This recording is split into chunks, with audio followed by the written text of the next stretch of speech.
Welcome to the channel. Today, we're diving into the fascinating world of Sun Tzu, a legendary military commander, strategist, and philosopher who emerged during the tumultuous civil war in ancient China over 2,500 years ago. After successfully defending the state of Wu against the aggressive neighbor Chu, he penned a groundbreaking book, originally known as Master Sun's Military Methods. This timeless classic eventually became known as The Art of War. The Art of War is the most influential treatise on warfare ever created, comprising 13 chapters that explore every facet of battle. It covers everything from what makes a strong army and tactics for navigating challenging terrain, to the clever use of spies for gathering intelligence or spreading misinformation.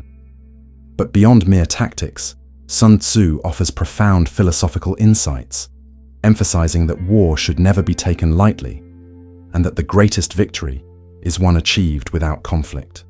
His teachings prioritize strategy and intelligence over sheer force. The impact of the art of war extends far beyond military circles.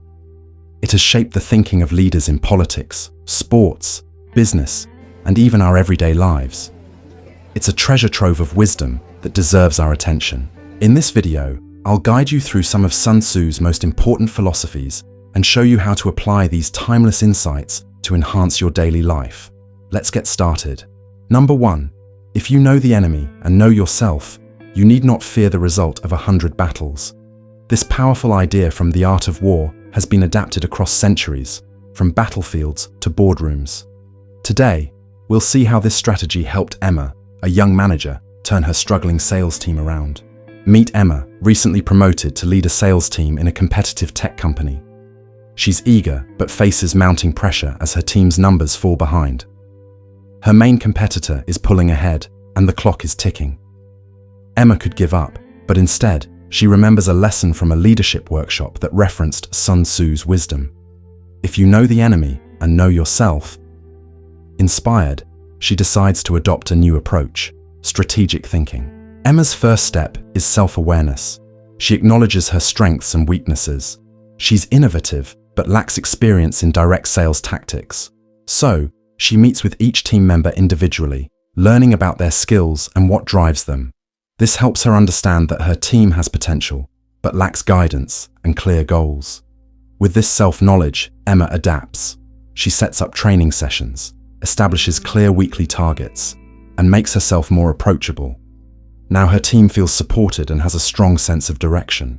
With her own team's strengths and challenges clear, Emma turns her focus outward to understand the competition. She analyzes her competitors' marketing campaigns, product strategies, and customer reviews. This reveals a gap. Her competitor's edge comes from strong customer support that Emma's team hadn't prioritized. With this new insight, Emma develops a customer follow-up plan. By strengthening their engagement with customers, Emma's team begins to improve retention, setting the stage for long-term success. As Emma's strategy takes shape, her team gains confidence. They begin winning clients from the competition and achieving record sales.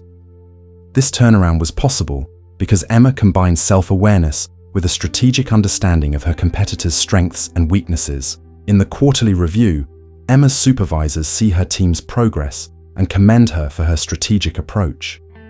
Her team is no longer just surviving, but thriving, equipped with a culture of awareness and adaptability.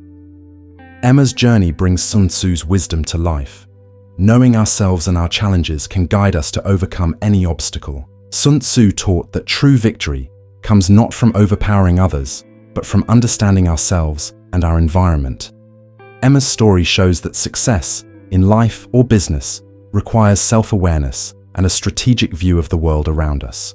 Number 2, he will win who knows when to fight and when not to fight. In today's competitive world, success isn't just about fighting to win, it's also about knowing when to hold back. Let's dive into a story of 2 startups and see how one founder applied ancient wisdom to change her company's future. In the heart of a tech hub, 2 startups emerged. Innovatech, led by Sarah, known for its innovative AI features, and Tech Forward, founded by Mark, backed by substantial venture capital. Both companies were racing to develop cutting-edge AI software, each hoping to become a market leader. One day, Tech Forward announced a product update remarkably similar to Innovatech's signature feature. Feeling betrayed, Sarah was furious. She suspected Mark had borrowed her ideas, and her first instinct was to fight back through legal action. But before rushing into a costly lawsuit, Sarah consulted a mentor. He gave her simple advice. Calculate the cost of fighting. Think about what you want to gain, but also what you stand to lose. With her mentor's words in mind, Sarah and her team analyzed their options. A lawsuit would drain resources, risk their reputation, and divert focus from innovation. Instead, she wondered if there could be a way to turn this challenge into an opportunity. After careful consideration, Sarah took a different approach. She reached out to Mark, proposing a collaboration. To her surprise, Mark was receptive, admitting that Innovatech's ideas had inspired him, but that he meant no harm. They agreed to combine their strengths to create a product greater than either could have developed alone. The collaboration was a success. Innovatech and Tech Forward both flourished, capturing a larger market and earning Sarah respect as a strategic and diplomatic leader in the industry. Sarah's story demonstrates Sun Tzu's timeless wisdom. He will win who knows when to fight and when not to fight. Sometimes the real victory lies in restraint, in seeing beyond conflict and embracing opportunities that lead to lasting success. Remember, the right choice isn't always about engaging. It's about knowing when to let go and build a path forward. Number 3. If the enemy strengthens his left, he will weaken his right. If he strengthens his right, he will weaken his left. If he sends reinforcements everywhere, he will be weak everywhere. Life often feels like a balancing act. Today we're diving into Alex's story, a personal journey of focus, growth, and the wisdom of knowing when to stop trying to do it all. Meet Alex, a young professional with big dreams. He wanted to excel at work, stay fit, build skills, and be there for his friends. He thought he could manage it all, but eventually, the pressure started to mount. Soon, Alex found himself stretched thin. Work projects were piling up, training sessions were missed, and his social life felt like a distant memory. The more he tried to give each area his all, the less he felt effective anywhere. Seeking advice, Alex met with an old friend who had been through similar challenges. Listening patiently, his friend offered some advice inspired by Sun Tzu. If you try to be strong everywhere, you'll end up weak everywhere. Alex realized he was trying to give equal attention to everything without focusing deeply on what mattered most. He began asking himself, what am I really trying to achieve? It was time to reevaluate his goals and decide where to truly invest his energy. He chose his career growth and fitness as his main priorities and decided to cut back on extra projects.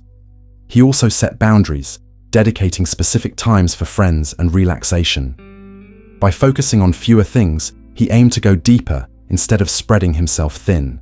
In a matter of weeks, Alex felt a difference. He was excelling in his focused work projects, getting back on track with his fitness, and even had more quality time with friends. By strengthening his core priorities, he was no longer everywhere. He was building a life of true impact. Alex's story is a reminder of Sun Tzu's wisdom.